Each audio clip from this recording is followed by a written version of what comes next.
Hola, muchos se preguntan ¿cómo se hace una tesis de derecho?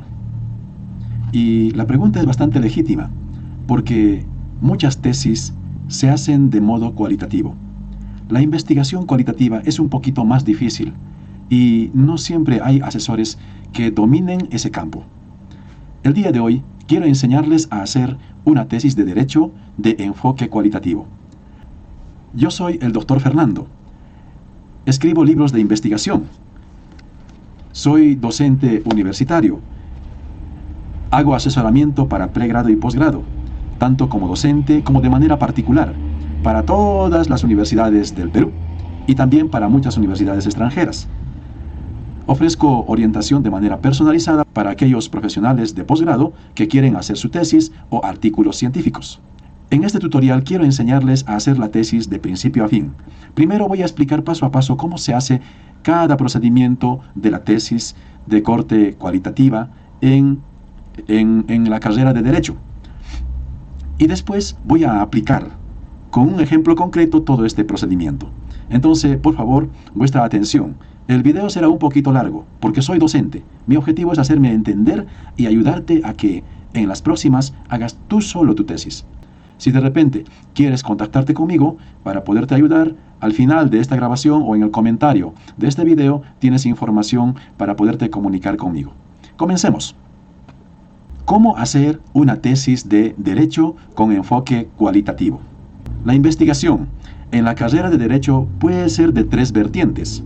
Uno, de la vertiente de dogmática jurídica, donde se estudia lo que es la coherencia entre las leyes y las normas, y así.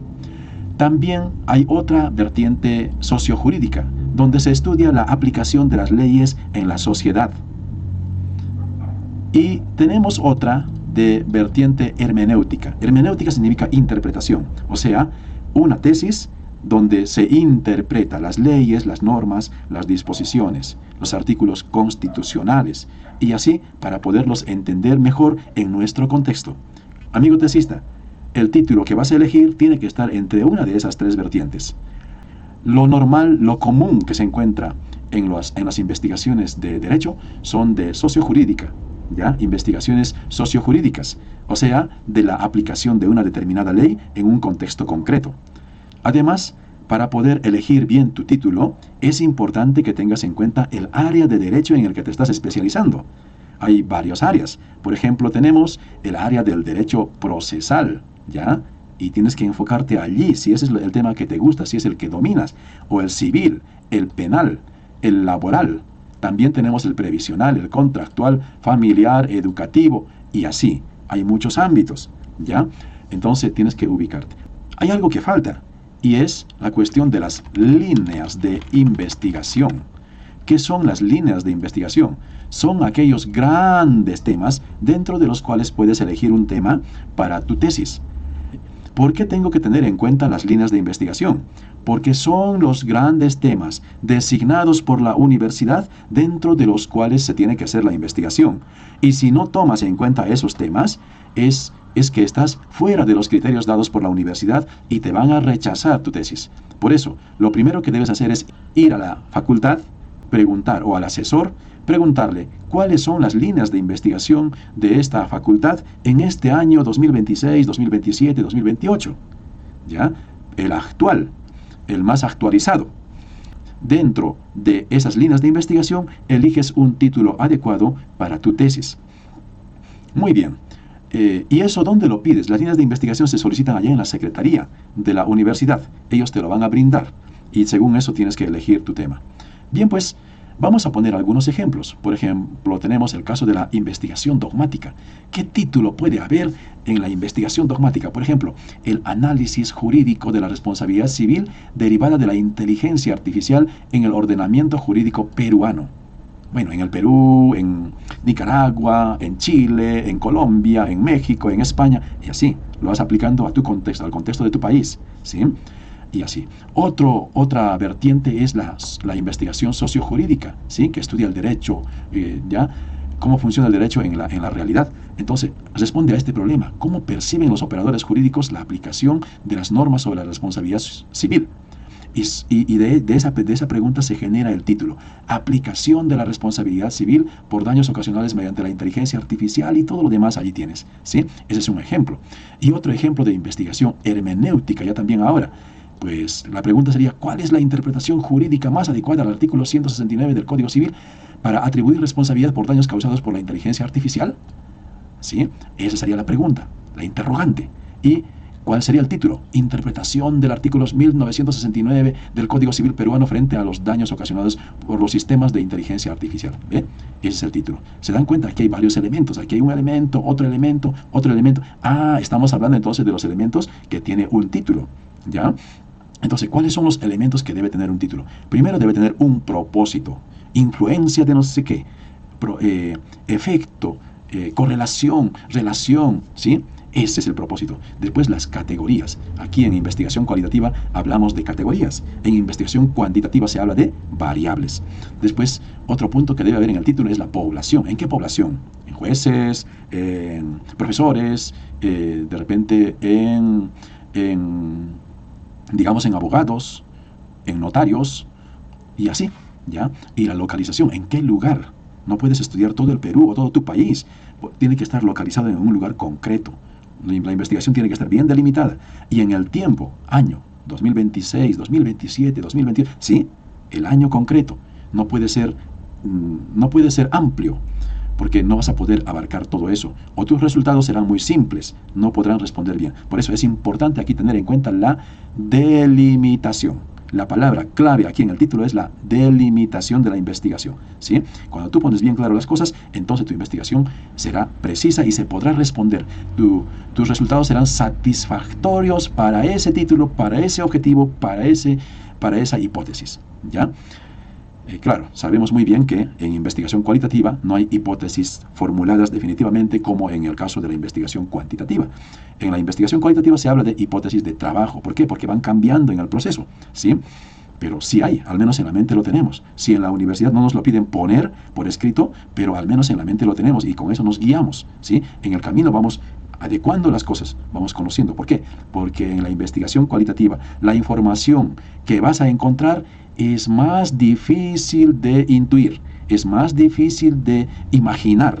En la realidad te puedes encontrar cosas que nunca lo habías pensado antes. Y entonces la investigación en el camino se va amoldando a esa situación nueva que vas encontrando para poder responder bien. Ejemplos. Mire, impacto del taller de capacitación sobre el debido proceso, esa es la primera categoría, en la aplicación del procedimiento administrativo disciplinario, la segunda categoría. En directivos, ahí está la población del Poder Judicial. ¿De dónde? Del Callao, Perú. ¿Sí? Ese es el contexto geográfico. 2026, contexto temporal, o sea, tiempo. ¿Ya? Aquí está el impacto, ese es el propósito. El segundo título, seguridad jurídica y legitimidad democrática en las elecciones de autoridades. Caso Municipalidad de Centro Poblado Versalles, Cusco. ¿Ya? Aquí falta algo. Versalles, Cusco, 2026, voy a poner ya, o 2027 y así, ¿ya? Entonces está completo, aunque no, si se dan cuenta, miren, aquí de frente entro con la primera categoría, después entro con la segunda categoría. ¿Y dónde está el propósito? ¿Dónde está? El propósito, queridos amigos, no siempre es obligatorio ponerlo. Algunas universidades, y dentro de esas universidades, algunas facultades dicen, debe haber siempre un propósito para iniciar. Después las categorías, después la población, la localización y el tiempo. En muchas otras universidades se dice, no es necesario poner el propósito. ¿Ya? Basta con enunciarlo de esta manera, de frente con las categorías y la población, la localización y el tiempo. A veces incluso el tiempo lo obvian. ¿Ya? Lo obvian. ¿Y dónde se precisa? Adentro, en los objetivos, en la introducción, ¿sí? En el problema, allí se va precisando. ¿Ya? Y en el título, un poco por la belleza, por reducir el número de palabras, ya máximo 20 palabras se pide en algunas universidades. En otras universidades son más flexibles, ¿ya? Entonces, tenemos que adaptarnos al contexto de tu universidad. Tienes que saber muy bien o recordar muy bien qué te pidieron tus docentes cuando estabas todavía en tiempos de clases para hacer, en las clases, cuando todavía estabas en tiempo de clases, en las clases de metodología de la investigación o seminario de tesis. ¿Listo? Aquí hay otro artículo, mire. Ley 28628 de libre afiliación a APAFA y su implicancia en la insolvencia económica de las instituciones educativas estatales. Caso de institución educativa número XXX, Chiclayo 2026. ¿A qué responde esta investigación? Al hecho de que hay padres de familia que no quieren afiliarse a la APAFA y porque no se afilian a la APAFA no ponen las cuotas. Y el colegio siempre, en el Perú al menos, tenemos esas grandes deficiencias. El Estado no da lo suficiente para que el colegio pueda desempeñarse dignamente en la labor educativa durante todo el año. Entonces necesitamos el apoyo económico de los padres de familia con sus pequeñas cuotas. Sin embargo, ¿qué pasa en el Perú? Hay libre afiliación. Los que quieren se afilian, los que no quieren se afilian. En otras palabras, los que quieren ponen cuota, los que no quieren no ponen cuota. Sin embargo, todos los alumnos se benefician por igual. ¿Eso es justo? Hasta ahora, ese es un problema que no se resuelve. Este es el problema que se quiere afrontar en esta investigación, cuyo título es el que estoy marcando.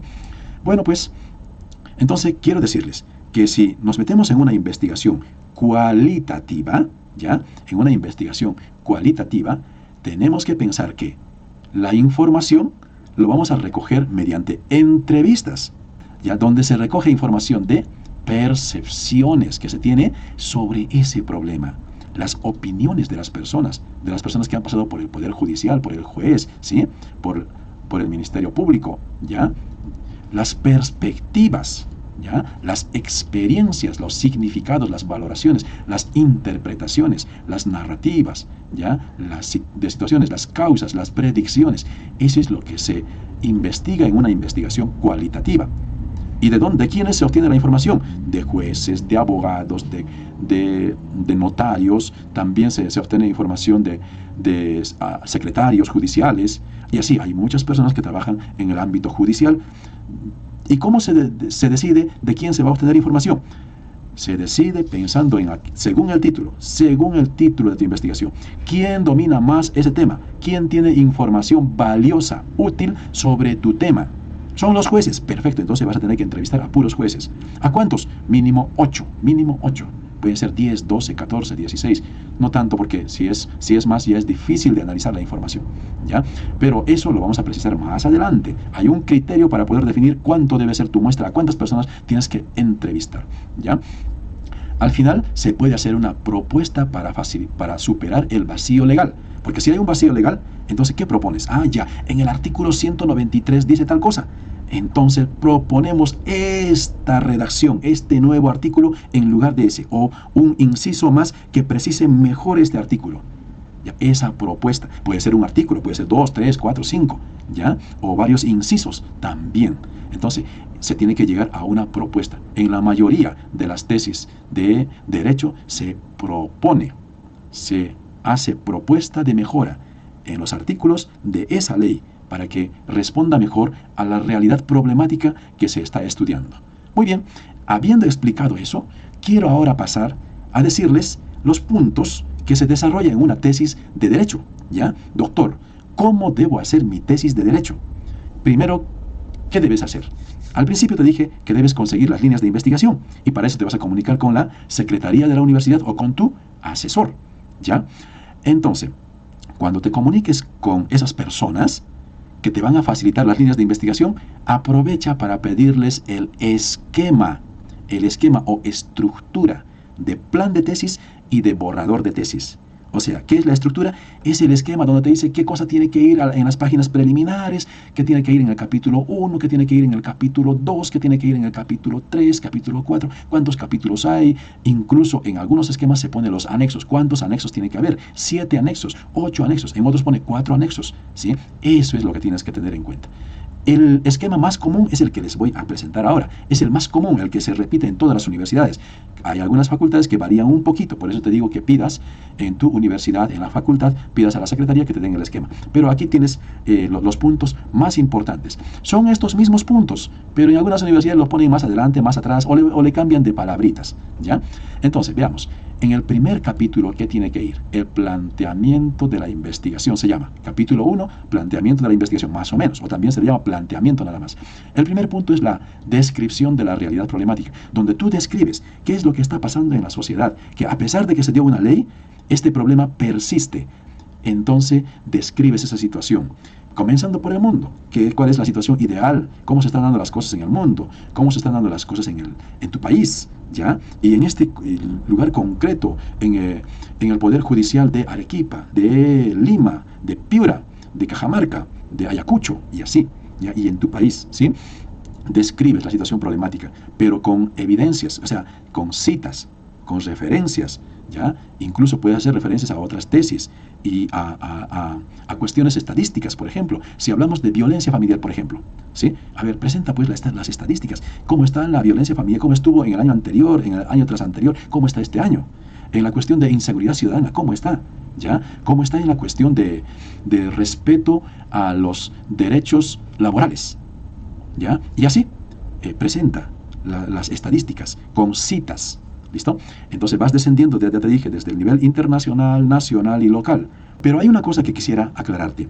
Es importante que en la descripción del problema tengas en cuenta estos puntos. El primer punto es el diagnóstico. Después viene el pronóstico. Y después el control. ¿Ya? Principalmente esos 3 puntos. Hay algún punto más que algún asesor pone, pero por no confundirlos yo me quiero ceñir a estos 3 puntos. El diagnóstico es ¿qué está pasando? El pronóstico es ¿qué puede pasar si todo persiste? Si todo continúa así. Y el control, ¿qué vamos a hacer? Esto es lo que tienes que tratar aquí. Entonces dirás, en el diagnóstico, está sucediendo estos problemas, que a pesar de que existe tal ley, ¿sí? Y sus modificaciones, esta situación problemática en el Perú persiste. Si continúa esta situación, podrá darse tales consecuencias. Y el control, ¿qué haremos? Para controlar, haremos primero que todo una investigación objetiva de la realidad. Y además de eso, si es necesario, se propondrá un plan de mejora o una propuesta de mejora. ¿Listo? Esa es la descripción de la realidad, ¿ya? Hay otros puntos, ¿sí? Por ejemplo, están los problemas de investigación, los objetivos de investigación, las hipótesis de investigación. Entonces, para eso, ¿qué tenemos que hacer? Nuestra matriz de consistencia. En la matriz de consistencia elaboras estas cosas, ¿sí? Aquí pones el problema, lo enuncias el problema, después elaboras el objetivo general relacionado con el problema y haces en investigación cualitativa, haces pues la hipótesis de trabajo, ¿sí? La hipótesis de trabajo aquí, ¿sí? Planteas la hipótesis de trabajo. A veces solo se plantea la hipótesis de trabajo general y a veces también te piden también los específicos, ¿ya? En algunas universidades te dicen no pongas hipótesis. Bueno, pues hay que dejarlo así, ¿listo? Y también tenemos los problemas secundarios, los objetivos específicos, ¿ya? Lo elaboras allá abajo, al fondo, como anexo número 1, y de allí lo copias en este sector donde va a aparecer 1.2, descripción de los problemas de investigación, 1.3, descripción, objetivos de investigación, 1.4, justificación, ¿sí? La justificación que tienes que poner, ¿ya? 1.5, las limitaciones, ¿ya? ¿Qué limitaciones encuentras para realizar esa investigación? Y 1.6, hipótesis de trabajo. Eso, ¿ya? Muy bien. Pero si haces una investigación, tienes que realizar su marco teórico, una teoría que te ilumine, que te ayude a comprender bien las categorías que estás estudiando, ¿ya? Entonces es importante eso. Se requiere pues investigación sobre las variables o categorías. En investigación cualitativa decimos de categorías, hablamos de categorías, ¿ya? Y tenemos que citar correctamente las fuentes e investigar antecedentes sobre ese tipo de investigación, ¿ya? Por ejemplo, investigaciones cualitativas sobre ese título, ¿ya? Claro que a veces no vas a encontrar sobre ese título y también cualitativo y que coincida en el diseño, va a ser un poco difícil. Lo más cercano posible puede ser entre las categorías o las dimensiones de las subcategorías, ¿sí? Y esta variable, ¿sí?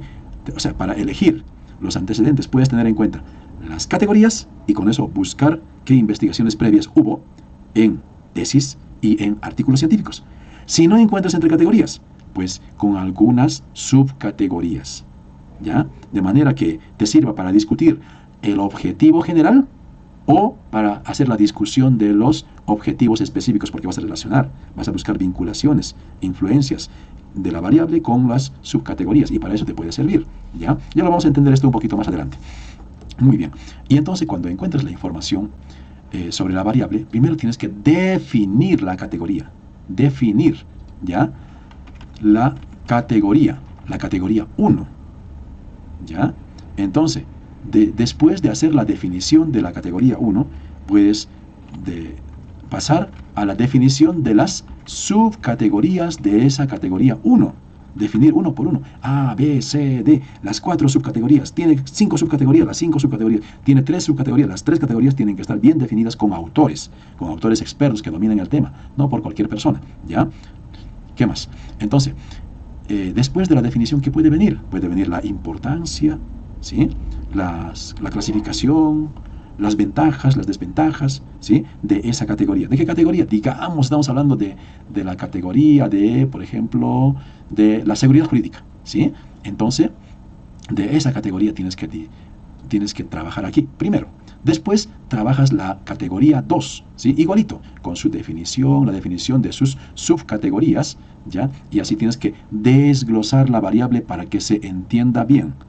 ¿Cómo puedes hacer para poderte guiar? Incluso puedes mirar, como has buscado los antecedentes, puedes mirar esas tesis y fijarte a ver qué puntos han desarrollado sobre esta categoría. ¿Qué puntos han desarrollado? Entonces, según a eso, te guías y de repente dentro de esa categoría 1 vas a encontrar 6 puntos para desarrollar. Importancia, clasificación, beneficios, ¿sí? Impactos y así. Después de la segunda categoría, lo mismo. Ese es el desarrollo de las categorías. Si estás en investigación social de tipo cualitativo, entonces todo esto vas a hacer según la normativa APA, ¿ya? Y tienes que citar, o según lo que te pidan, de repente ISO 690, según de repente la normativa IEEE o Vancouver, depende, ¿ya? Entonces, la mayoría de estas investigaciones son con el estilo APA, ¿ya? La mayoría. Bien, pues, y después tenemos el capítulo 3 del marco metodológico. En el marco metodológico tienes que desarrollar el enfoque, tipo, nivel, diseño de investigación, ¿ya? Entonces, 3.11, el enfoque. ¿Cuáles son los enfoques? Solo hay 2 enfoques, cuantitativo y cualitativo. Y en esta investigación, ¿qué enfoque estamos siguiendo? El cualitativo. Y definir aquí, ¿qué es el enfoque cualitativo? ¿En qué consiste una definición de 2 líneas? Y citas al autor, Hernández Sampieri, ¿sí? Hernández y Baptista, ¿ya? Y así vas citando su libro del 2014, del 2018. Lo mejor siempre es citar a los autores en sus últimas publicaciones. Muy bien. Y en tipo de investigación, esta investigación, ¿de qué tipo puede ser? Solo puede ser de 2 tipos, básica y aplicada. Básica, ¿cuándo es? Cuando conoces la realidad, cuando vas a entrevistar y ahí se acabó la investigación. En cambio, aplicada es cuando tú entrevistas, te das cuenta del problema, vas con un programa de mejora, los capacitas, les das charlas, les ayudas a mejorar y después de un tiempo vuelves a verificar si fue útil o no tu investigación. Eso se llama aplicado.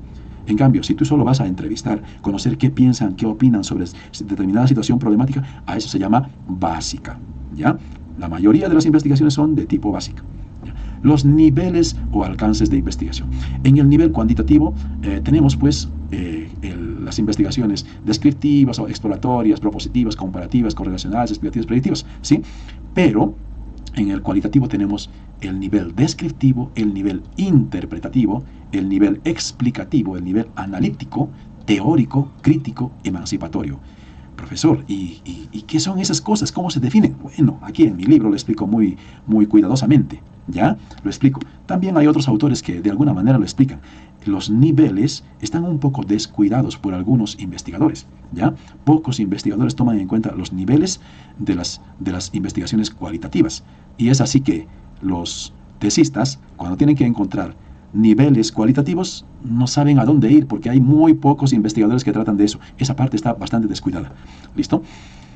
En cuanto al diseño de investigación, puede ser, según su profundidad, puede ser experimental y no experimental. Cuando conocemos la realidad es no experimental. Cuando impactamos en ella, queremos cambiarlo ahora mismo dentro de la investigación, se llama experimental. Ahora, según el número de aplicación de instrumentos, puede ser longitudinal o transversal. Si solo voy a ir una vez a hacer las entrevistas, conversar con el juez, con los jueces, conversar con los abogados, conversar con los secretarios, conversar con los fiscales, ya.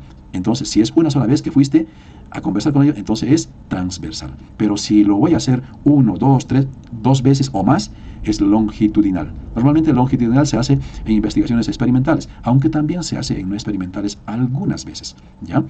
Diseños de investigación cualitativa. Hay varios diseños, ¿ya? Hay, pues, por ejemplo, estudio de caso, donde se estudia un caso concreto, preciso, ¿ya?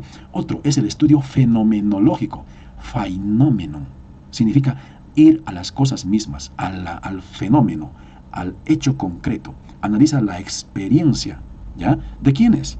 de ese cliente del Poder Judicial, de la experiencia que tiene el juez, el fiscal o el secretario, y tantas personas que trabajan en el Poder Judicial y que están bien familiarizados con esa variable de investigación. ¿Listo?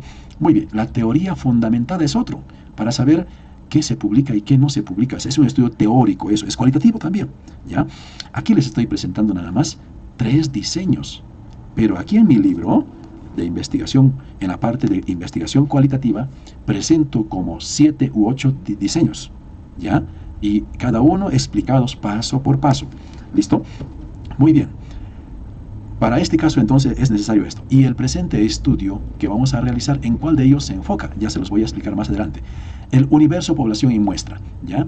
El universo, ¿qué son? Por ejemplo, en el universo implica no solo sujetos, sino objetos. Por ejemplo, expedientes, cosas, ¿ya? Cosas documentales, ¿sí? Esos son eso está comprometido dentro del universo. La población, ahí sí, la población son los sujetos, las personas, que podemos llamarlos jueces, abogados, secretarios, ya fiscales, ya, ellos son la población, y la muestra también se saca de esa población, ¿sí? Muy bien.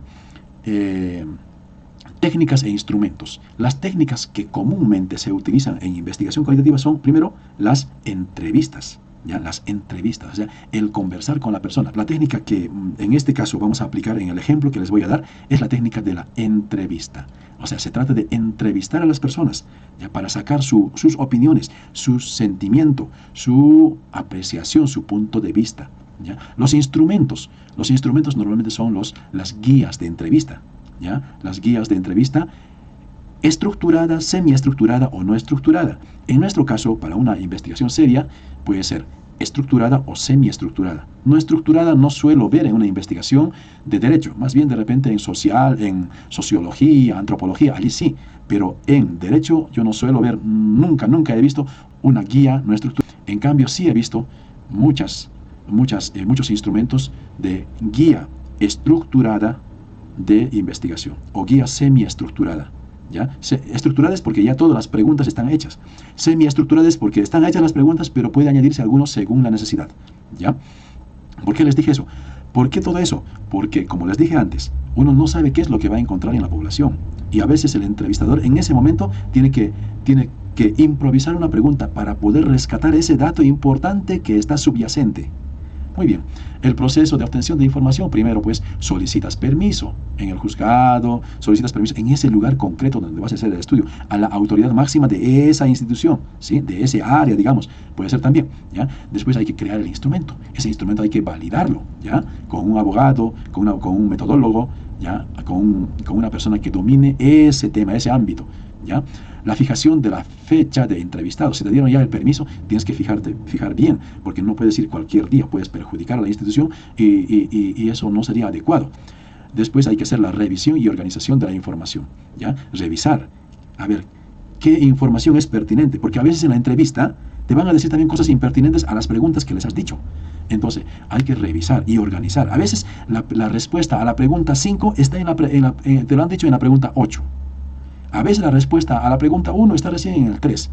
En la pregunta 1 se estaba cuidando sus palabras, no quería decir ciertas cosas, pero después en el 3 ya entró en confianza y ahí te respondió lo que le preguntaste allá. Entonces hay que estar atentos para eso, porque hay que organizar la información. No es solo transcribir y ponerlo en la tesis, ¿ya?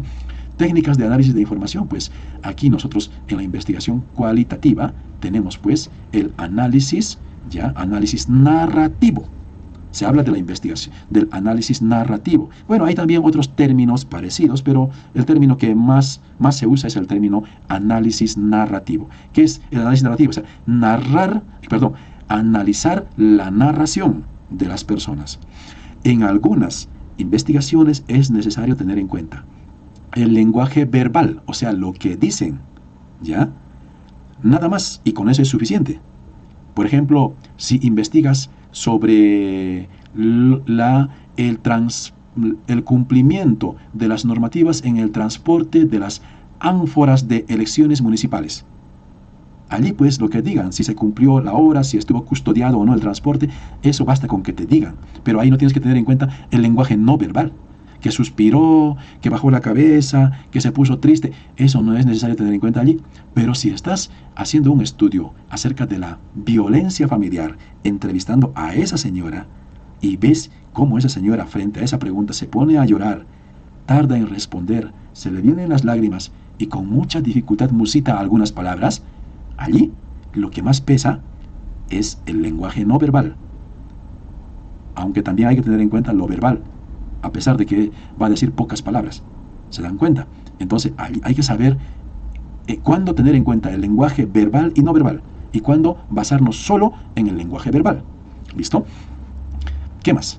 Ahora los resultados. ¿Cómo tenemos que presentar los resultados? ¿Ya? Los resultados se pueden presentar de varias maneras. Tienes, por ejemplo, a una persona le preguntas, ¿cómo sucedió la agresión física contra tu persona? Y la señora comienza a decir, yo estaba en casa cuidando a mi bebé, de pronto ingresó empujando la puerta, mareado, amenazándome, y yo no sabía dónde entrar. A ese comentario que te hace la persona, no le puedes poner frecuencias, porcentajes, no le puedes poner 1, 2, 5%, 80%, no se puede. ¿Qué tienes que hacer? Capturar sus expresiones significativas. Expresiones significativas. No todo, porque si vas a transcribir todo al pie de la letra y vas a querer interpretar todo 100%, pues vas a tener que copiar también hasta lo que no es pertinente. Y entonces tu tesis no será de 150 páginas, sino será mucho más.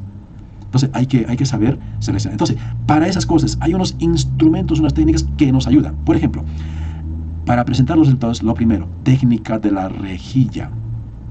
Formar columnas y filas para poder ir vaciando las expresiones significativas por preguntas, pregunta por pregunta. A la pregunta 1, el entrevistado 1 respondió tal cosa, el entrevistado 2 respondió tal cosa, el entrevistado 3 respondió tal cosa, el entrevistado 8 respondió tal cosa.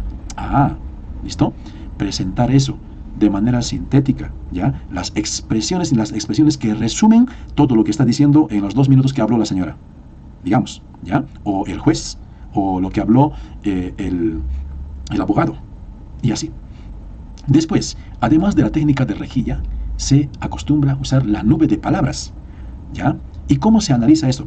Primero que todo, vayamos al análisis informático de esta data que hemos obtenido. Entonces, si bien hay softwares para analizar datos numéricos, también hay softwares para analizar datos cualitativos, narrativos. Está Atlas-T y otros softwares que te pueden ayudar a graficar la información. Una primera forma de graficar la información es la nube de palabras. ¿Qué es la nube de palabras? Es la frecuencia de palabras en la opinión de las personas que has transcrito. En esas expresiones significativas que has transcrito a la tesis, ¿cuáles son las palabras que más se repiten? Y entonces en esa nube de palabras, las que más se repiten van a aparecer en primer plano y más grandes. Las que menos se repiten van a aparecer con letras más pequeñitas y se va a formar toda una nube, una constelación de palabras. ¿Ya? Otro, hay que hacer las relaciones gráficas de causas y efectos. Ya les voy a mostrar esas cosas, esas formas gráficas, ¿ya? Las relaciones gráficas de causas y efectos, ¿sí? En Atlas-T se puede hacer. Tienes esta variable y tienes la otra variable. Esta variable tiene influencia en la otra variable. Hay una flechita que relaciona con esto y aquí. Esto está soportado por sus ideas, por las expresiones significativas. Y la otra variable también está sustentado por las expresiones significativas. Y todo esto relacionado uno con otro. ¿Saben? Yo ahora estoy hablando poco de los softwares de investigación cualitativa. ¿Por qué? Porque ya apareció la inteligencia artificial, que para los que saben manejarlo, también la inteligencia artificial te puede ayudar. Ya te voy a mostrar más adelante. Otro más, se tiene que hacer el análisis de contenido, ¿ya? Identificar códigos, patrones, ¿ya? Las categorías que se están repitiendo en las opiniones de las personas. Entonces, esos patrones van a unificar otras expresiones, se van a formar de todas las opiniones, van a formarse 3 patrones, 4 patrones, 8 patrones, 7 patrones, ¿sí? Y eso hay que analizar, hay que unificar, porque no puedes presentar en la tesis todo disperso, sino que hay que unificar esas expresiones en torno a un patrón o a una categoría, ¿sí? Expresión de la persona 1, de la persona 2, de la persona 3, ¿sí? Y por aquí otro patrón con las expresiones de la persona 5, de la persona 7, de la persona 8, y así, y vas unificando por varios patrones, ¿ya? Y también se hace el análisis de caso, análisis detallado de un caso específico se puede realizar, ¿ya? Pero hay otro punto que tener en cuenta, la triangulación. La triangulación, ¿qué cosa es? Confrontar la información de varias fuentes. Si, por ejemplo, usted ha entrevistado abogados, pero no basta con la entrevista de los 7 abogados. Es importante que también el juez dé su opinión, si domina del tema. O también el secretario o el fiscal. Entonces ya tienes información de 4 fuentes, de 3 fuentes o de 2 fuentes, lo cual va a servir para corroborar o para crear conflicto entre los dos y sacar una conclusión. Entonces hay que triangular la información. O sea, lo que están diciendo este conjunto de entrevistados se puede corroborar por lo que opinan otros entrevistados, sí o no. Si lo confirma, entonces esa hipótesis de trabajo que estás manejando se está corroborando. Entonces tus resultados tienen mayor solidez. Y esta triangulación generalmente se refuerza en la discusión de tu investigación. ¿Ya? Se refuerza allí. Bueno, pero quiero que miremos esto. Fíjense, miren, por ejemplo, vayamos a la información que vas a recoger de campo. Ese es el gran problema, porque el capítulo 1 del planteamiento del problema, de los objetivos, las hipótesis, el marco teórico, el marco metodológico, eso va en todas las tesis, eso todo el mundo lo domina. ¿Cuál es el problema de los tesistas de las investigaciones cualitativas? Cómo recoger la información, cómo analizar esa información, cómo presentar en la tesis, cómo graficar y cómo interpretar y cómo discutir esa información. Ese es el mayor problema. A eso es que yo me estoy enfocando ahora. Por ejemplo, fijémonos, imaginémonos que hemos realizado una entrevista a una persona y nos ha dicho, frente a la pregunta que le hemos hecho, nos ha respondido lo siguiente: me siento muy estresado cuando hablo en público, siento que la masa se viene contra mí. Estoy sacando un ejemplo, digamos, de educación, ¿ya? De otro ámbito, ¿sí? Eso está opinando una persona, ¿ya? Eso es lo que dice al pie de la letra la persona. Pero ¿cómo podemos hacer una transcripción parafraseada? Diríamos, el entrevistado siente ansiedad al hablar en público. Mire, ve, le estamos poniendo un nombre, ¿ya? Pero con eso no basta. ¿Cómo codificamos? ¿Cómo lo codificamos eso? Ansiedad ante el público. ¿Se da cuenta? ¿Sí? Ansiedad ante el público. Entonces, eso nos va a ayudar ya a codificar. Está sacando una categoría, ansiedad ante el público. Y las ideas que van acompañando de una persona, de otra persona, de otra persona, los vas poniendo a su alrededor, ahí en la gráfica, cuando haces la gráfica para poder presentar la información, ¿ya? Y así tenemos que hacer. Este es un ejemplo de transcripción literal, ¿sí? Transcripción literal. Para hacer una transcripción literal, ¿qué tienes que hacer? Extraer las expresiones significativas, solo las expresiones significativas, porque la persona que ha hablado de eso, no solo ha dicho eso, sino ha dicho más cosas. Tú sacas nada más la parte más importante, aquello que responde fielmente a la pregunta que le hiciste, ¿sí?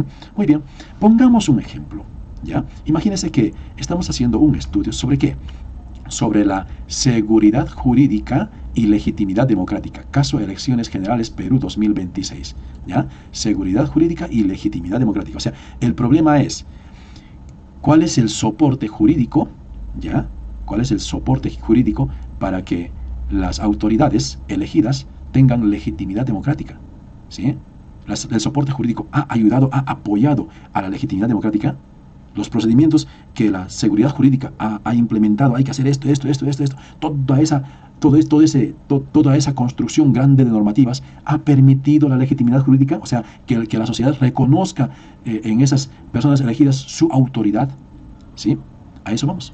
Entonces, por ejemplo, tenemos una primera pregunta: ¿de qué manera se cuidó la imparcialidad en las elecciones del presidente del Perú? ¿De qué manera? Y el entrevistado 1 aporta. El entrevistado 2 también, el entrevistado 3, 4, 5, y así si hay más, se van poniendo así. A esto se llama técnica de rejilla. Lo vas desarrollando pregunta por pregunta, y eso lo presentas en la investigación, ya en la tesis. Después, la técnica de análisis de contenido. Miren, ya estoy aplicando. Aquí he hecho la técnica de la rejilla. Ahora voy a hacer la técnica de análisis de contenido. ¿Cómo se hace la técnica de análisis de contenido? Se junta, por ejemplo, miren, ¿cuántos entrevistados dijeron esto? ¿No?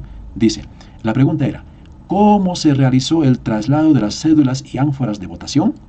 Miren, el entrevistado 4, el entrevistado 6, 7 y 9 coincidieron en lo siguiente: en la mayoría de los casos lo hicieron acompañados por fiscales y policías. Eso fue la opinión de estas 4 personas entrevistadas. Y por eso lo pones así. Son 4 incidencias, ¿ya?, que remarcan esa misma respuesta. Y aquí hay 2 incidencias que coinciden, el entrevistado 5 y el entrevistado 8, que dicen: en zonas alejadas el material electoral se tuvo que cargar a hombros sin mayor cuidado. O sea, en otras palabras, cualquiera podría haberlo manipulado en el camino, esas ánforas, esas cédulas, ¿no? Entonces, están diciendo, esa es la opinión de estas dos personas. Y así, ¿qué es entonces análisis de contenidos? O sea, analiza su contenido. ¿En qué contenidos coinciden los entrevistados? Y es así que cuando hagas los gráficos puedes ir poniendo así, entre paréntesis, E1, E7, E8 y E9. ¿Qué están diciendo eso? Esa expresión, ¿sí? Bueno, pues, miren, ya he dicho dos cosas que se pueden presentar de manera escrita, ya en tablas, que es la técnica de la rejilla. Doctor, yo quiero elegir la técnica de la rejilla para presentar mi tesis. Está muy bien, lo puedes hacer. No, doctor, yo quiero presentar la técnica del análisis de contenido para presentar mis resultados en mi tesis. Está muy bien, por cualquiera de los dos, por cualquiera de estas dos técnicas que te estoy presentando, puedes optar. Pero es la forma verbal, la forma escrita. ¿Y la forma gráfica? ¿Cuál es? Hay muchas formas gráficas. En algunas tesis incluso no presentan la forma gráfica, solo presentan estos cuadros, esas tablas, donde hacen la transcripción de las expresiones significativas y indican cuántas personas han coincidido con esas expresiones significativas y debajo interpretan. ¿Ya está? ¿Listo? Y después, ¿cómo se hacen los gráficos? Miren, con Atlas TIC.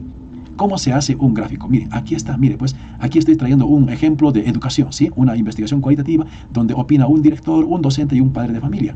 Ya, ahí está, miren, por si lo quieren ver, ya, allí está. Son las opiniones de las personas que se están presentando y se están relacionando uno con otro. De esa manera se hacen los gráficos en investigación cualitativa, ¿ya? Con Atlas TIC, ¿ya? Hay otros también que hacen algo similar, hay otros softwares. También, mire, otra forma de hacer gráficos, mire, aquí también es acerca de los contenidos, ¿no? ¿Qué opiniones presentan las personas sobre los contenidos de la unidad 1, unidad 2, unidad 3? ¿Cómo se ha desarrollado satisfactoriamente, insatisfactoriamente, en el contexto de la pandemia, no en el contexto de la pandemia? ¿La tecnología era útil, era inadecuada? Eso están opinando, ¿sí? Miren, ¿de qué manera se puede presentar la forma gráfica? Vamos a enfocarnos en este título: Régimen de derecho de autor y su incidencia en la producción de libros académicos desde la perspectiva de docentes de derecho de una universidad privada de Arequipa 2026. Este es el título que yo quiero plantear para los ejemplos que voy a presentarles ahora, ¿ya? Primero que todo tenemos que reconocer las categorías y subcategorías. Miren, mire, categoría 1, régimen de derecho de autor, ¿ya? Otra categoría, la categoría 2, producción de libros académicos. Y allí lo primero que hay que hacer es reconocer sus subcategorías, ¿ya? ¿Cuáles son esas subcategorías? Los podemos ver aquí, ¿ya? Conocimiento y comprensión de la normativa, seguridad jurídica, tutela institucional, eficacia sancionadora, ¿sí? Esas son las subcategorías de régimen de derecho de autor.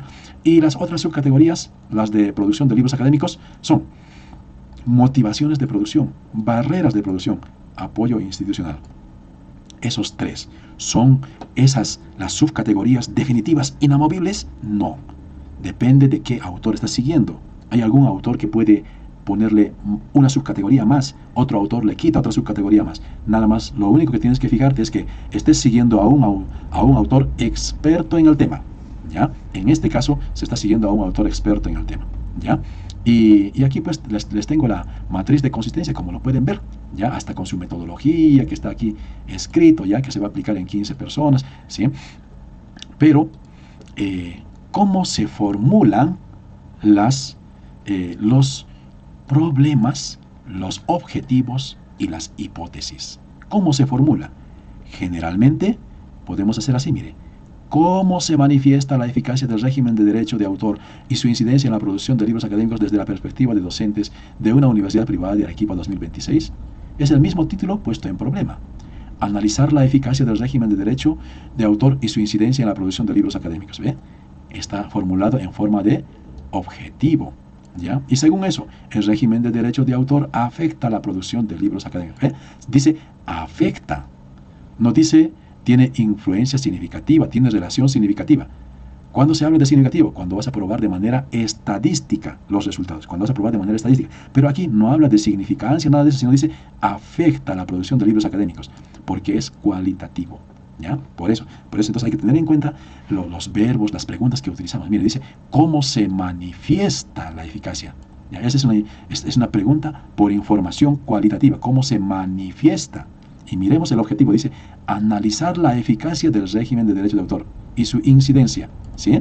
Dice, analizar la eficacia, no dice determinar, ¿ya? No dice medir, no dice evaluar, no, dice analizar. Y miren, aquí, en los problemas secundarios, ¿cómo perciben los docentes de derecho la eficacia del régimen jurídico de derecho de autor?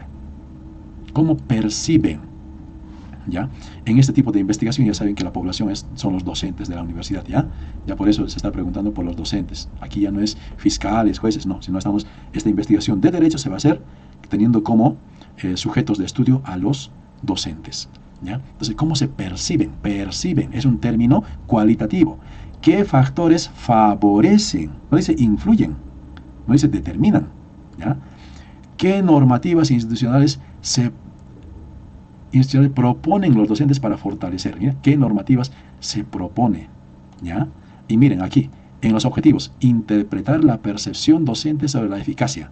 Interpretar es un verbo cualitativo. Otro, identificar factores que favorecen o limitan la producción de libros, ¿sí? Comprender la incidencia de la eficacia de protección, comprender la incidencia de la protección autoral en la de la protección autoral en la decisión de producir y publicar libros, ¿sí? Proponer lineamientos jurídicos. Todo es cualitativo. Mire, proponer, comprender, ¿ya? Identificar, interpretar, ¿ya? Así. O sea, cuando haces una investigación cualitativa, tienes que pensar bien que los resultados se dirijan, que tus problemas, que tus objetivos y tus hipótesis pidan información cualitativa. No vaya a ser que estés haciendo una investigación cualitativa y tus problemas y tus objetivos y tus hipótesis piden información cuantitativa. Te lo van a rechazar, te van a decir, corrige, mejora, ¿cómo has hecho así? ¿Ya?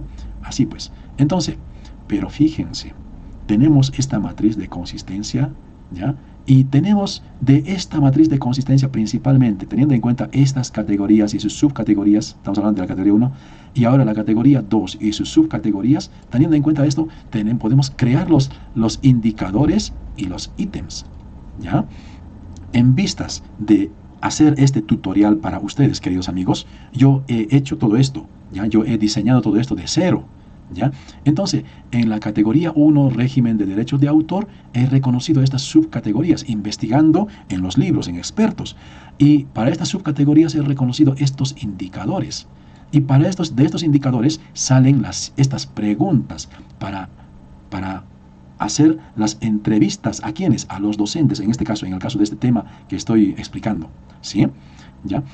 Pero fíjense, yo también, siendo el doctor docente de investigación, ¿sí? He hecho demasiadas preguntas. Miren, fíjense, miren cuántas preguntas he formulado. Cualquiera que me esté mirando estará diciendo, este doctor se ha equivocado. Miren, cuántas preguntas, 41 preguntas. ¿Cómo puede ser tanta pregunta? Entonces esta tesis será interminable. ¿Cómo lo vamos a analizar con tantas preguntas? ¿No? Entonces yo mismo me hice mi autocrítica, comencé a revisar y dije, de repente uno de estos indicadores ya no va porque no coincide mucho con esta subcategoría, este indicador está de más, por tanto esta pregunta también está de más, y fui filtrando. Entonces, filtrando todo eso de 41 preguntas, ¿con cuántos me quedé?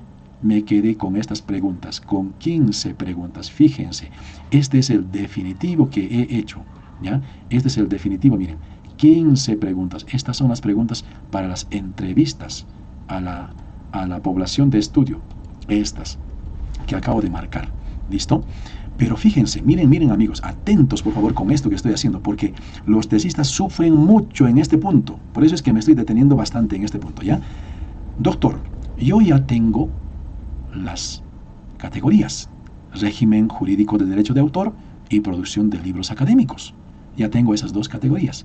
También he reconocido las 3 subcategorías aquí y aquí otras 3 subcategorías, ¿ya? Para estas 3 subcategorías voy a sacar unos indicadores que están allí, ¿ya? Y de allí van a salir las preguntas. O sea, van a salir 5 preguntas muy relacionadas. Por ejemplo, sobre la claridad y eficacia normativa. Salió un indicador que dice claridad de la normativa. Y la pregunta es, ¿qué tan clara y comprensible considera la normativa peruana sobre derecho de autor?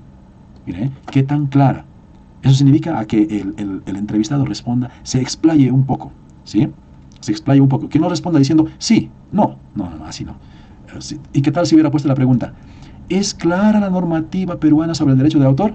A eso me respondían diciendo sí, no o en parte también puede ser. ¿Qué hubiera sido de mi investigación? Ya dejaba de ser cualitativa, se convertía en cuantitativa y se respondía con frecuencias y porcentajes, con tablas, con gráficos. Entonces, para que mi investigación siga siendo cualitativa, mis preguntas deben solicitar información cualitativa. Por eso dice, ¿qué tan clara y comprensible considera? ¿No? Entonces, el entrevistado responderá, a mí me parece que la normativa tiene términos técnicos y por eso nosotros los docentes no los podemos entender muy bien. Necesitamos que la universidad organice una jornada de capacitación para poder explorar el significado de la normativa sobre el derecho de autor. ¿Se dieron cuenta? Es una respuesta cualitativa, ¿sí? Y así cada pregunta. Y casi que, miren, tenemos esta subcategoría de claridad y eficacia normativa. ¿Y cuántas preguntas se ha obtenido se tiene para eso? 2 preguntas. Para lo que es la subcategoría de tutela efectiva, mire, solo una pregunta. Para lo que es eficacia sancionadora, que tiene 2 indicadores, hay 2 preguntas. O sea, para el régimen jurídico de derecho, para conocer qué piensa la gente acerca del régimen jurídico de derecho de autor, se ha hecho 5 preguntas. Esas 5 preguntas van a ser fáciles de analizar, ¿sí? Para la otra variable, la otra categoría, la categoría de producción de libros académicos, se trabajó con estas 3 subcategorías: motivación de producción, obstáculos, apoyo, ¿sí? Y en la motivación de producción se buscó 2 indicadores: motivación para la escritura, impacto profesional de libros, ¿sí? Y entonces, aquí están las preguntas. ¿Qué motiva a los docentes de derecho a escribir libros académicos? Algunos dirán, me motiva el hecho de que mis alumnos comprendan mejor mis enseñanzas en la universidad. Otro dirá, a mí me motiva el hecho de haber publicado libros y haber contribuido a la formación de muchos estudiantes de aquí, de la Universidad donde trabajo, y de todas las personas que vayan a adquirir mis libros en cualquier universidad del Perú. Mire, ve, y así, información cualitativa. Miren, de las 2 variables hemos obtenido información en 10 preguntas. Doctor Fernando, ¿y por qué aquí hay 15 preguntas? ¿Por qué has aumentado 5 preguntas más? En una investigación cualitativa, primero desarrollas la primera categoría. Le sigue la segunda categoría. Pero si tú quieres ver la asociación, la relación que existe, el impacto que tiene una variable en otra variable, tienes que buscar la vinculación entre ambas categorías, ¿ya? Tienes que buscar la vinculación entre ambas categorías. O sea, ¿cómo influye esta variable en la otra variable? Para eso hay que crear preguntas. Entonces, por ejemplo, aquí habla de qué manera una protección jurídica eficaz influye en la decisión de publicar libros. Entonces, la persona entrevistada dirá, gracias a una protección jurídica eficaz, ya habrá temor a la práctica de la piratería y más bien, los estudiantes y los docentes promoverán la compra de libros. Esto motiva a los escritores académicos. Interesante respuesta, ¿sí? Y así, cada entrevistado irá respondiendo, ¿sí? Entonces, dice de qué manera la protección jurídica influye en la decisión de publicar libros. O sea, en otras palabras, la protección jurídica, o sea, la normativa, ¿sí? ¿Cómo influye ella? Después, el temor al plagio, ¿no? ¿Cómo influye en la producción intelectual? El reconocimiento económico, ¿cómo influye en la escritura académica? ¿No? ¿Y qué más? ¿Qué reformas legales propondría para mejorar la eficacia del derecho de autor en el ámbito universitario?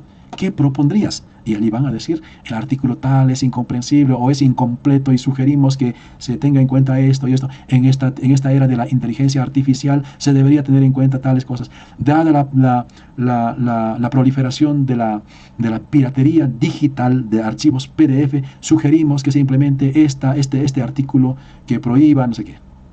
Interesante. Y más propuestas, mire. ¿Qué políticas institucionales recomendaría para fortalecer la publicación de libros académicos? Por ejemplo, de repente alguien dirá que en la universidad nos den más tiempo para la investigación y la publicación de libros, ¿no? Otra pregunta dice, ¿el régimen jurídico de derecho de autor que se tiene y se practica en el Perú incide en la producción de libros académicos? O sea, está respondiendo a la pregunta general, O sea, ¿el régimen jurídico de derecho de autor influye en la escritura de libros académicos? Mire, aquí, después de tantas preguntas, termina con la pregunta general. ¿Ya? Con la pregunta general. Son 16 preguntas, ¿ya? Termina con la pregunta general. Para ver la coherencia. De repente aquí van a decir que sí, y después en las preguntas anteriores tiene que haber coherencia con lo último que está afirmando. Esta pregunta número 16 será como un resumen de todo lo que se dijo antes. ¿Ya? Bueno, pues, esta información, ¿cómo se puede graficar? También de esta manera. Miren, fíjense, miren por favor, amigos. ¿Ya? Por ejemplo, yo estoy trabajando aquí con 2 entrevistados nada más. He aplicado la técnica de la rejilla. ¿Ya? Aquí, sobre la categoría de régimen jurídico de derecho de autor, me hago la pregunta, ¿qué tan clara y comprensible considera la normativa peruana sobre derecho de autor? Y mire, el entrevistado 1 responde esto, el entrevistado 2 responde esto. Y así lo vas organizando.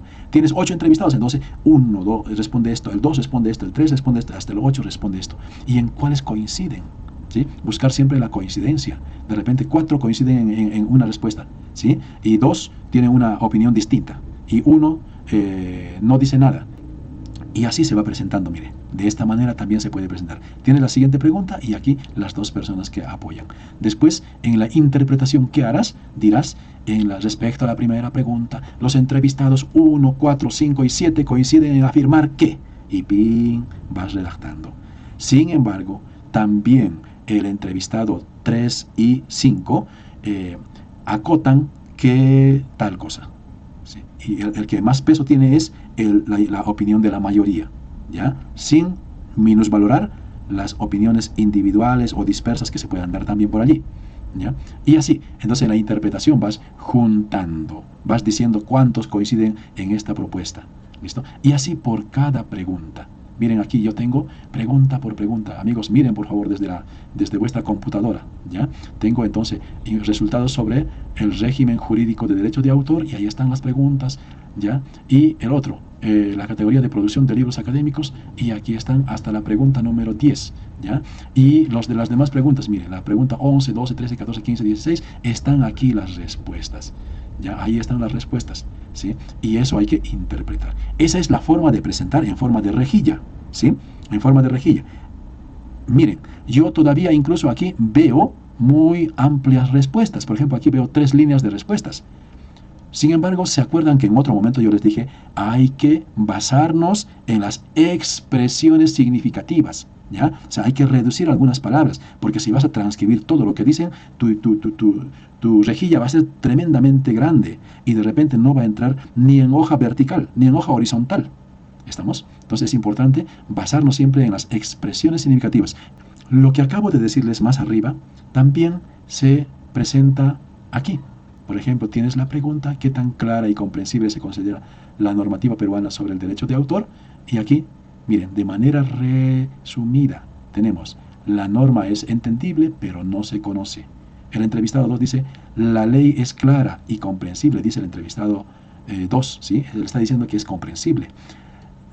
El entrevistado 3, sí es clara, pero el usuario común lo desconoce. Este está coincidiendo con la respuesta del entrevistado 1. O sea, ya hay 2 que coinciden. El 4 que dice, es comprensible para los especialistas, no para la población. Entonces coinciden el 1, el 3 y el 4. El 5 que dice, es poco comprensible, se debe explicar a la población. ¿Ve? Entonces el 1, 3, 4 y 5 coinciden. Entonces esto en la interpretación se tiene que decir respecto a la claridad y comprensibilidad de la normativa peruana sobre el derecho de autor. Los entrevistados 1, 3, 4 y 5 coinciden en indicar que la normativa existe, pero hay poca comprensión de la misma. Listo. Sin embargo, hay un entrevistado que indica que la ley es clara y comprensible. La mayoría de los docentes, a pesar de su alto nivel de formación, todavía tienen dificultades para poder comprender la normativa de los derechos de autor. Eso implica que tanto la universidad como las entidades como la Biblioteca Nacional del Perú, como Indecopi, deben socializar esta normativa en los diversos contextos del país para dar a conocer la normativa a fondo. Algo así, haces la interpretación. ¿Listo? Y en el análisis de contenido, igualito, mire cómo se presentaría en el análisis de contenido. Ahí está, mire, es clara y entendible, dicen los entrevistados 1, 2, 3, 4, no sé qué, me estoy inventando, ¿ya? Es entendible para los especialistas, no para la población, dicen el 4 y el 5. Se debe explicar a la población, lo dicen el 4 y el 5. Se desconoce el 1 y el 3, y así. ¿Ves? Es otra forma, como según el esquema del análisis de contenido. Pero, ¿eso basta? Normalmente se dice que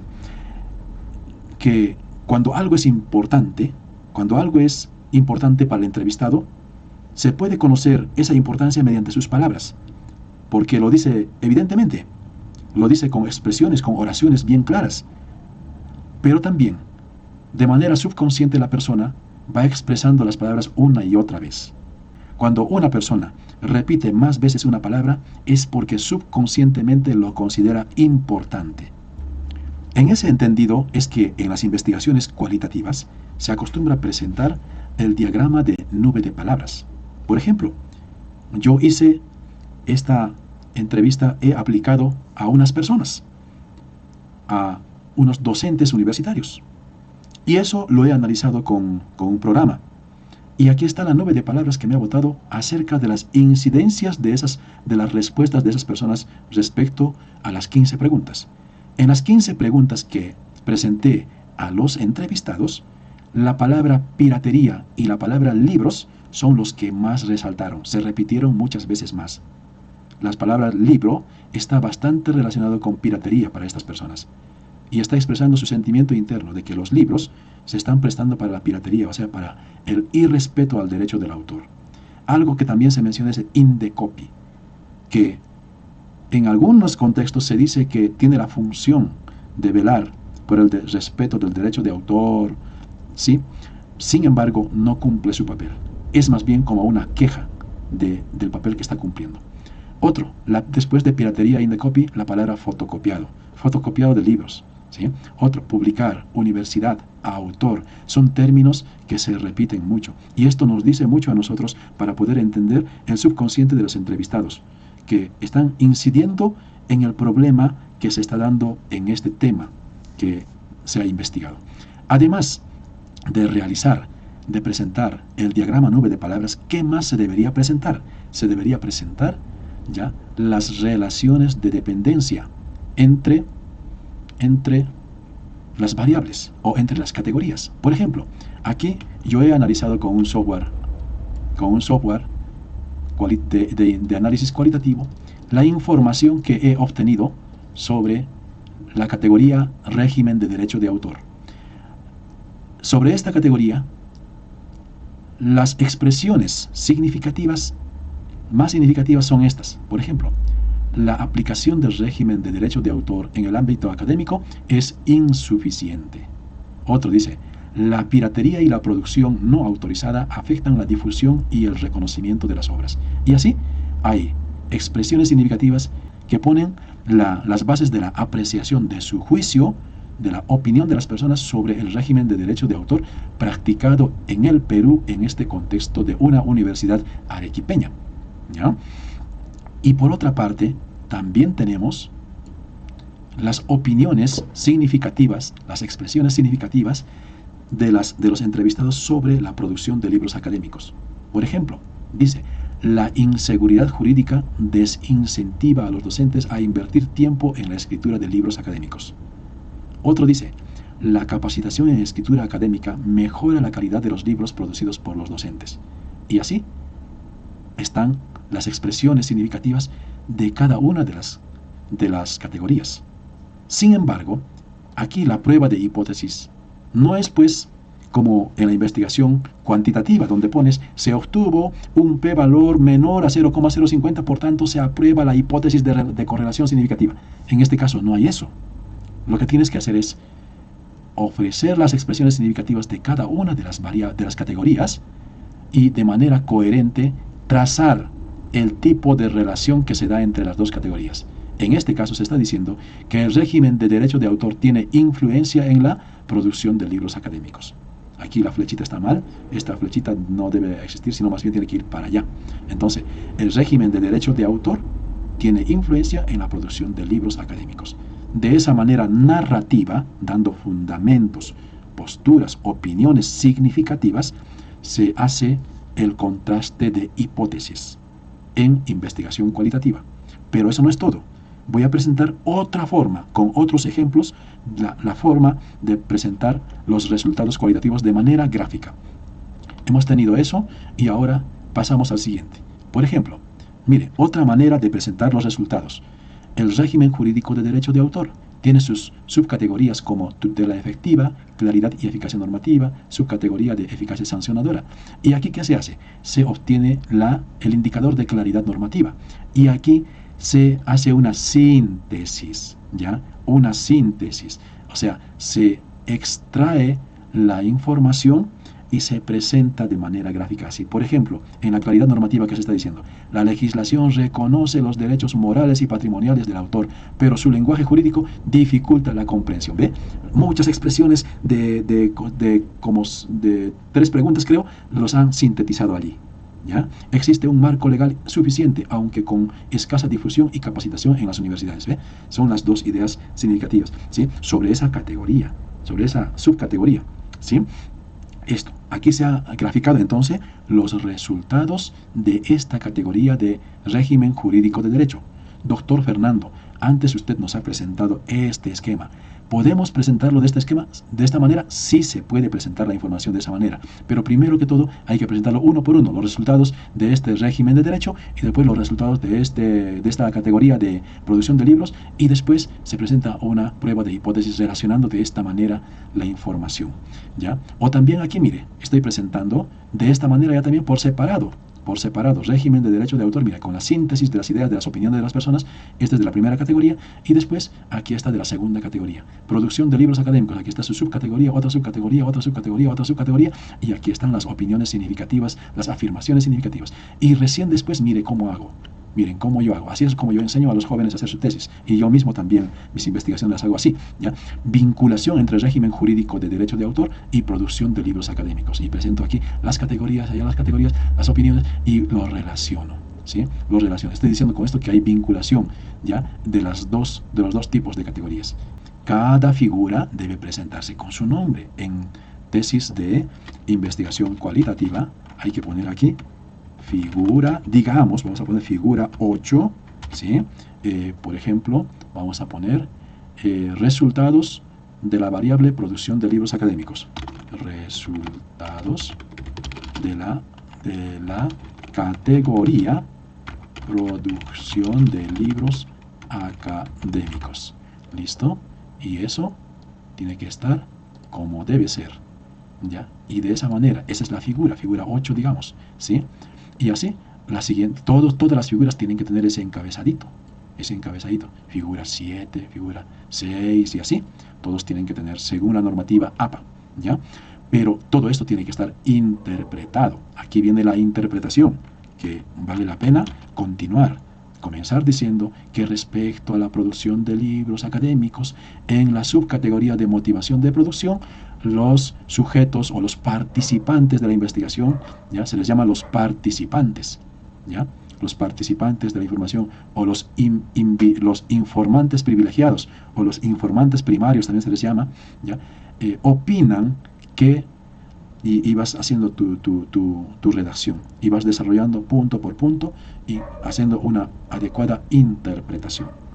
Pero siempre la interpretación tiene que ir en vista de responder a los objetivos. En este caso, si estamos tratando de esta variable, responderá a los objetivos específicos, ¿ya? Y así, eso tiene que presentarse en la tesis. ¿Por qué he querido presentarles estas cosas, amigos? Porque en muchas tesis de investigación cualitativa no se sabe ni cómo presentarlas, la información de manera gráfica. Hay muchas personas que lo presentan de manera muy simple. Hay muchas personas que se exceden y presentan toda la información. No saben seleccionar la información, no saben cómo organizar por objetivos. Y eso es lo que hemos aprendido ahora. Hay que organizar los resultados por objetivos. Primero respondes al primer objetivo general, ¿sí? Al objetivo general. Después después respondes al objetivo específico 1, al objetivo específico 2, al objetivo específico 3, y así. Y vas corroborando esos resultados con las opiniones de varias fuentes de información. Por ejemplo, en esta investigación están entrevistados los profesores.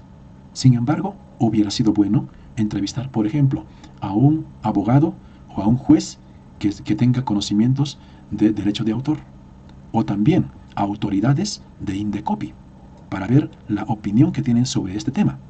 Entonces, tienes autoridades de Indecopi, tienes jueces que tratan casos de derecho de autoría de libros, y tienes opinión de docentes. Tienes 3 fuentes. Ahora sí puedes decir plenamente que estás triangulando la información, ¿sí? Entonces, puedes encuestar, digamos, a dos jueces que tienen que ver con problemas de derechos de autor. Tienes a 2 participantes de Indecopi y tienes a, digamos, 4 profesores universitarios. Tienes 8 entrevistados. Entonces, jueces, representantes de Indecopi, profesores, tienes 3 fuentes de información. A ver si corroboran las mismas opiniones. De repente hay un poco de divergencia, pero desde varios puntos de vista se puede obtener una información completa, para que no tengamos que forzar los resultados, para que no tengamos que decir algo inadecuado o impreciso, no precisamente contrario a la verdad. Puede ser que esté con la verdad, pero tiene que decirse con precisión, para que no fallemos a la ciencia. Amigos, ¿qué pasa si alguien de nosotros está haciendo su tesis de derecho de investigación cualitativa? O de repente investigación mixta, cuantitativa. O de repente investigación cuantitativa. Y tiene dificultades para desarrollar su investigación. Ya sabe, cuenta con mi ayuda. Al final de esta grabación le ofrezco información para que se pueda comunicar conmigo. O también al pie de este video puede tener información acerca de mí y podemos trabajar de manera personalizada y directa su caso. ¿Listo? Antes de que terminemos, también le suplico que usted le dé like, ¿sí? O se suscriba a mi canal para que le pueda seguir llegando información de estas publicaciones que realizo con mucho cariño por los estudiantes, por los que quieren sacar su título o su grado, su posgrado, que con tanto esmero han estudiado y que muchas veces por falta de una investigación se queda truncada en el camino. Bien, amigos, fuerza, ánimo, cuenten con mi ayuda.